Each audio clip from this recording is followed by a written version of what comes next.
Sige na. Yes. Ito na po. Antayin natin kumulo ito. Ito yung napakasimple pero napakasarap nito, ha? Hindi mo na kailangan bumili pa kung saan-saan mahal-mahal na mga tsaa. Ito. Oo nga, Master. Magtanim ka lang ng Pumitas-pitas rose. ka lang pala. Oo, santan. At yung rose. Ang mura-mura lang yan, no? Tsaka gumamela din po ba yung isa, Master? Gumamila. Nabubuhay lang kung saan-saan yan, di ba? Oo nga po. Meron kami nun Mayroon kayo sa bahay nyo? Opo. Wow. Madali na. Oo nga. Ngayon lalagyan magawa. natin ang yung ating rose or petals na water. Ang ganda ng kulay, no, Master? Mamula-mula, di ba? Opo. Yan. Okay. Antayin natin kumulo. Okay. Tikman natin. Tikman mo nga kung tama Ay, ka na sige sa po. sugar. Oh. Sugar. More sugar. Tikman ko po, Master. More sugar. Hindi. Tama Sakto na po, Master. Sakto na. Okay, masarap. Galing nyo magtansya. Masarap, di ba? Naamoy ko yung rose, ha? Yung pinaka-petals lahat. Oo nga Pamila. po. So, kinakailangan lang halo-haloin mo para maging milk tea na yan. Hanggang sa kumulo. Gusto ko medyo nagbabubbles-bubbles.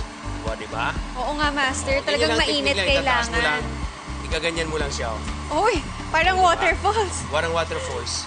Yan ang technique para sa ganon, ma-appreciate mo yung yung ating milk tea na yan. May bula-bula ng konti. Parang frothy. Yes, parang fruity. Ngayon, nandiyan na. Kumukulo, gagawa tayo ng garnish. Yung ating lemon. Excuse me. May lemon pa po, Master. Garnish na yan.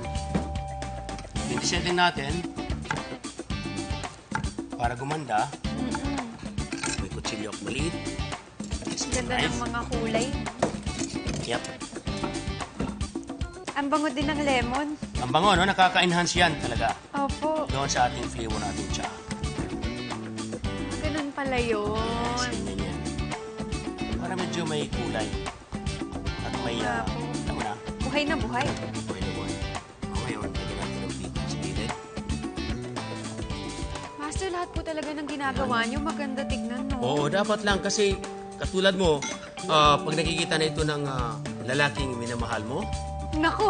naku, Jack may in love yun. Yan. Lagyan natin ng rose na petals. Sa gilid na yan. Nakakatakam pag maganda tignan, eh. O, di ba? Opo. Simple lang yan, ha? Ang ganda nga, O, Master. di ba? Tingnan talaga. Ngayon, ilagay na natin itong ating milk. Pwede na po yan. Pwede na. Lalapit lang natin para... So, ayan. Ganun lang kadali. Janine, ready na ang ating local flowers milk tea. I hope ready na ang puso ng lalaki na gusto mo. Ay, nako, Master. Ready na ang panlasa ko para tikman yan.